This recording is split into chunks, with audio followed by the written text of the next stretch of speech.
Hello. Now let's get into some serious substance misuse. That's the hint at the beginning of this story, which is called Living the Dream, in brackets, Mad Aldo. Is that you, Annie? It's Davina here. I'm going to need to come down and stay for a couple of nights as this bastard is driving me mental. Davina has phoned her sister in a bit of a panic. Davina's husband Aldo has been on a downward spiral for some time, and his behaviour has recently taken a darker twist. His behaviour is now completely out of control, and he can't stop drinking. The last few weeks have been hell on earth, and Davina has decided that drastic action has to be taken. When he eventually makes it home, this time, she plans to lock him in the house. Part 2 of the plan is to remove all his clothing and shoes, thus preventing him from leaving. Part 3 of the plan is to feed him healthy food while he is locked in and try to convince him he's killing himself and it's time to get help. It's all she can think of as she's tried everything else. Aye, nae bother, Davina.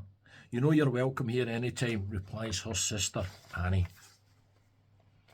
Once this drunk bastard comes home tonight, I plan to lock him in and hide all his clays.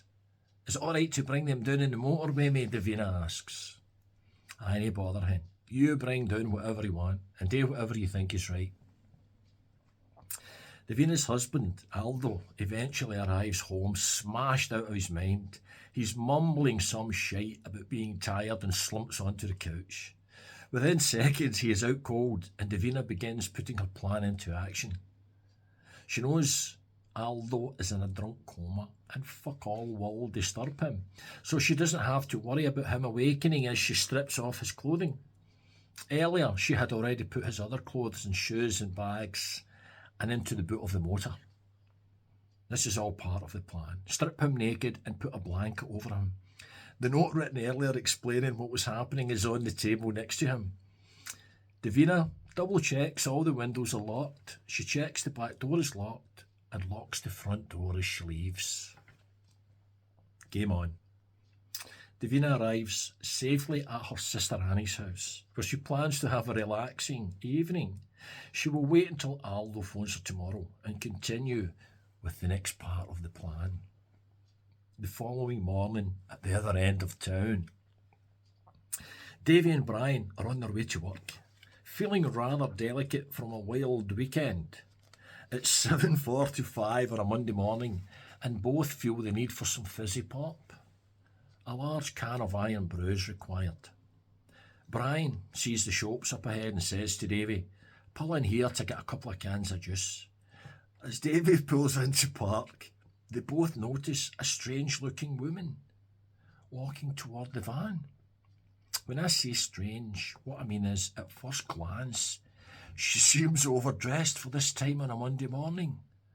The woman wears a long, bright red party dress with purple high heels. Her hair is all over the place, and she has stubble. The lipstick she wears matches the dress, but seems too thick and smudged. "What the fuck is this coming towards us?" says Brian to Davy as they exit the van and make for the shop. Hey boys, do us a favour and help me out, eh? I'm fucking desperate here. Any chance of shorting me out with a few quid for a bevy? Brian and Davy are momentarily stunned as they are confronted with this request in a deep voice from a woman with stubble. "What?" says Davy as his eyes try to adjust to this unusual sight standing before him. Help us out, boys. I'm fucking dying here. I need a drink." Davy has a closer look and can't believe what he is seeing, as it won't correlate with what his brain is telling him. As the mist in his head starts to clear a little and things come into focus, he looks at the woman and says, "Fuck's sake, Aldo, is that you?"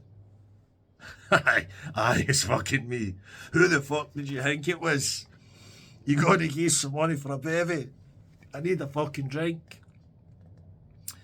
Fucking calm down, my man. I'll give you some money for a bevy, Aldo. I know myself what it's like to be got out with no money when you're desperate for a drink. But for fuck's sake, what's with the dress and the heels and all that? I've been on a bit of a bender with a drink, and things have gotten out of control, replies Aldo. No fucking shit. Things have gotten out of control. What's with the rig out, the dress and the heels, replies Davy. Listen, boys, says Aldo, I know this looks a bit fucking mental, but she had locked me in the house and removed all my clothes and shoes. I had to break out my own house. There was fuck all for me to wear when I came to. She had stripped me naked and fucked off. I decided my only course of action was to put on her clothes and make my way up here, hoping to bump into some good Samaritans like yourself. Davy and Brian can't believe what they've encountered on their way to work this quiet Monday morning. Davy and Brian are pissing themselves with laughter. Come on to fuck, boys. Gi's a break here, asks Aldo. Davy reaches into his pocket and takes out his wallet. He pulls out 2 20s and hands the money to Aldo. Here you go, my man. I don't like to see anyone suffering. Is that enough to tide you over? Fucking marvellous, says Aldo. That will do nicely. Cheers, man. You're a lifesaver. Listen, Aldo, I need to ask you one more thing. What the fuck the lipstick's about? Without any hesitation, Aldo gives what he thinks is a genuine and honest answer. He says, I didn't want anybody to recognise me. Oh, for fuck's sake. Well, this is way too much for Davy and Brian to handle. They have folded with laughter. Fuck you, shouts Aldo as he wiggles toward the shop to get his bevy. As he enters the shop, Ali, the shopkeeper, recognises him immediately and gives a wolf whistle. All right, you sexy bastard, you going on a date? Don't start your fucking pish, Ali. I'm a desperate man here. A 40 ouncer is needed. Pronto. Ali knows the score and ushers Aldo into the back shop out of the way. Sit there the new Aldo till I deal with some stuff and I'll be in and help you out. Ali serves Davy and Brian their cans of juice while all three try not to laugh. He then re-enters the back shop. Right, Aldo, what's the fucking score, man? Ali, I don't want to talk about it. I just need some bevy and I'll be on my way. Okay, no bother. Tell me what you need and I'll get it into a bag for you. Is there anything I can do to help you? Aldo, I mean, for fuck's sake, things don't look too good here, man. Listen, Ali, I appreciate your concern, but I need some drink. Have you seen Macca, my drinking buddy? Has he been about? Asks Aldo. Aye, I saw Macca last night. He was in for a carry-out late on. He's still up in the woods, living in that fucking tent. Is that where you're heading? I'm going to head up there and join him. Chances are he'll have a wee fire going. Ali puts the booze into a bag and doubles the bag so it won't break. He hands it to Aldo and watches him leave the shop and head toward the local woods to catch up with his drinking buddy. Ali pauses for a second and thinks, Aldo quite suits that dress, then shakes his head and laughs. He thanks the gods it's not him that started the week with a pair of high heels on. Luckily, the woods are only 5 minutes away, and Aldo will be camouflaged amongst the trees in no time. Hey, Macca, you there, my man? Shouts Aldo as he approaches the area where his mate has the tent pitched.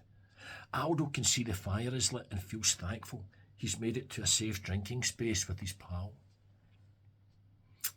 Is that you, Aldo? Aye, all is well, my man. It's good to... Hey, you!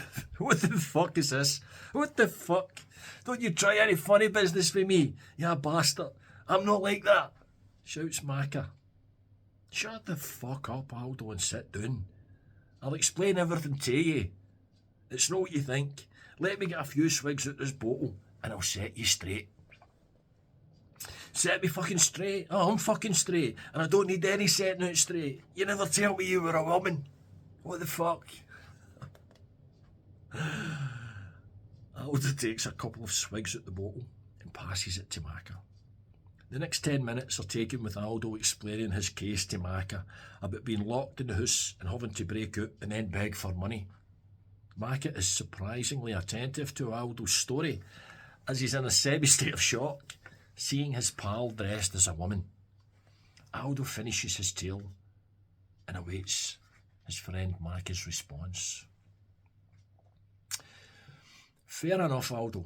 Desperate circumstances require desperate measures. But I need to ask you one thing. What's with the fucking lipstick? Listen, Macca, you're not the first person to ask me that, and I'll give you the same answer I give them. It's so nobody would recognise me. What the fuck?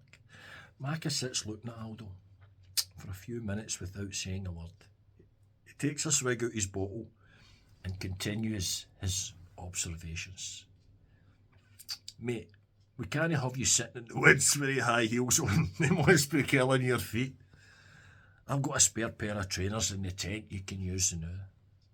Oh, Macca, you're a fucking gentleman. I've been dying to get these heels off. Laughter erupts from Aldo and Macca at the predicament in which they find themselves. The fire is burning well and there is plenty of bevy. Along with the spirits that Aldo brought, there were cans of super. Macca is also well stocked up from his visit to the shop late last night. Both men settle down to enjoy a session. Living the dream. Yeah. If you made it right through to the end with me again, I salute you. Thank you. Thank you for your time.